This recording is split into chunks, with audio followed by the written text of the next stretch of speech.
দর্শক, ভরা মৌসুমীয় চালের দাম বেশি, গেল এক সপ্তাহে বেড়েছে কেজিতে 10 থেকে 12 টাকা পর্যন্ত। এ বিষয়ে জানাতে বরিশাল থেকে আমাদের সঙ্গে সরাসরি যুক্ত হচ্ছেন সহকর্মী আরিফুল ইসলাম। আরিফ নিশ্চয়ই শুনতে পাচ্ছেন। আরিফ, চালের দাম বেশি থাকার কারণ কি বলছেন ব্যবসায়ীরা, জানাবেন।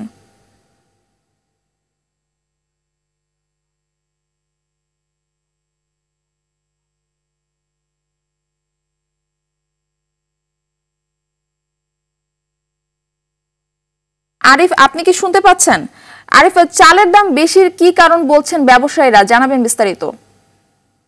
জি ভাইয়া, ধন্যবাদ আপনাকে। আসলে চালের যে বাজারটি, সেটি হচ্ছে যে হঠাৎ করেই চালের বাজারটি ঊর্ধ্বমুখী। আমরা এমনটি লক্ষ্য করেছি। আমরা জানতে যে বরিশালে কিন্তু চাল উৎপাদন হয়, কিন্তু হঠাৎ করে চালের বাজারটা কেন আসলে ঊর্ধ্বমুখী, সেটা প্রথমেই একটু আমরা এখানে যারা দোকানি রয়েছে, আমরা দোকানির সাথে কথা বলবো যে চালের বাজারটি ঊর্ধ্বমুখী। ভাই, আমরা একটু সরাসরি লাইনে আছি, আমাদেরকে দয়া করে একটু বলবেন যে হঠাৎ করে চালের দাম বৃদ্ধি পাওয়ার কারণ।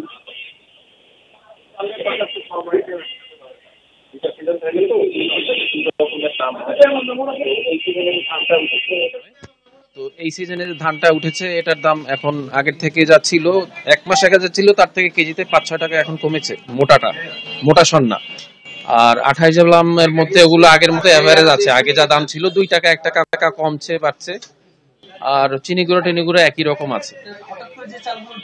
যেটা বেড়েছে এটা হচ্ছে বাংলাদেশে দুইটা ধানের সিজন হয়, একটা ইরি, একটা হচ্ছে আমন। তো এখন হচ্ছে আপনার ইরিটা হয় বৈশাখ মাসটা 4 মাস পরে।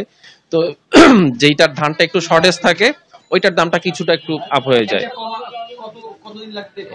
আপনার ইন্ডিয়া থেকে প্রচুর চালের আমদানি আছে, এই কারণে দামটা একটু স্থগিত আছে, মানে ওইভাবে বাড়েনি, কিন্তু যতটা বাড়ার ছিল আগে তার থেকে এখন একটু কম আছে। বাড়ার একটা প্রবণতা ছিল বেশ কিছু 1 মাস আগে।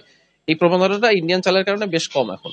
আর আগামী 4 মাসের মধ্যে চিকন চালের দামটা বেশ কমে আসবে, নতুন উঠলেই কমে আসবে। ধন্যবাদ আপনাকে। আসলে যেমনটি শুনছেন, বরিশালের বাজারটা কিন্তু এক এক রকমের। তবে আসলে কিছু কিছু দোকানে বৃদ্ধি পেয়েছে, কিছু কিছু দোকানে আসলে এখন পর্যন্ত সেই বাজার প্রভাবটি পড়েনি। তবে বরিশালের যে বৃহৎ পাইকারি চালের আড়ত, আমি কিন্তু সেখানেই রয়েছি। এখান থেকেই কিন্তু মূলত বরিশাল চালের বাজারগুলো নিয়ন্ত্রণ করা হয়। তো যেটা আপনাকে জানাতে চাই সেটা হচ্ছে যে বরিশালে চাল উৎপাদন হলেও খুচরো দোকানিগুলোর উপরে কিন্তু বেশি প্রভাবটি পড়েছে কিছু অসাধু বিক্রেতারা। আর বড় দোকানগুলোতে এখন পর্যন্ত বলছে যে তারা আসলে আরো 3-4 মাস লাগবে হয়তো বা চালের বাজার নিয়ন্ত্রণে আসছে। তো এই ছিল এখন পর্যন্ত চালের বাজারের সবশেষ তথ্য আমার কাছে।